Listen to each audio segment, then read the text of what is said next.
Hello everyone, Friday night work ఎక్కువ ఉందని తెలుసుకోండి. ఈ సినిమా ఎలాగైనా చూడాలని లేట్ నైట్ అయినా పర్లేదని చెప్పి 10:30 షోకి తీసుకుని వెళ్ళారు. నాకైతే మూవీ నేమ్ కూడా తెలియదు థియేటర్ కి వెళ్లే వరకు.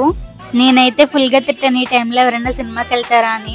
కానీ వెళ్ళి చూసేసరికి చూడండి ఎంత మంది ఉన్నారు, అంత ఫుల్ అయిపోయింది. నేనైతే సినిమా చూడకుండా ఫుల్ గా పడుకుంటాను అనుకున్నాను, కానీ ఫుల్ ఫన్ ఉంది.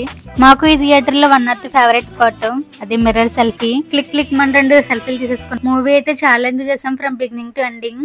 కళ్యాణి ప్రియదర్శిని యాక్టింగ్ అయితే సూపర్ అసలు. ఇంకా సాటర్డే రోజు మా హౌస్ ఓనర్స్ అన్నదానం చేపించారు. తర్వాత డాన్స్ ప్రోగ్రామ్ స్టార్ట్ చేశారు. ఇక్కడ కాబట్టి అందరూ పెద్దలు కూడా డాన్స్ చేశారు. అదే మన ఆంధ్రలో అయితే సిగ్గుతో ముందుగా రారు అసలు. ఇంకా నెక్స్ట్ సండే రోజు మా ఆయన నేను వంట చేస్తాను నువ్వు ఇంట్లో కూర్చోని చెప్పి తనే వంట చేయడం స్టార్ట్ చేశాడు. చికెన్ కర్రీ వండడం. చేసింది ఒక కర్రీయే కానీ చేసిన హంగామా మాత్రం అంతా ఇంత కాదు. మా వీకెండ్ లో ఇంట్లోనే గడిచిపోయింది. మళ్ళీ నెక్స్ట్ వ్లాగ్ లోకి వెళ్దాం. Bye. Please subscribe my YouTube.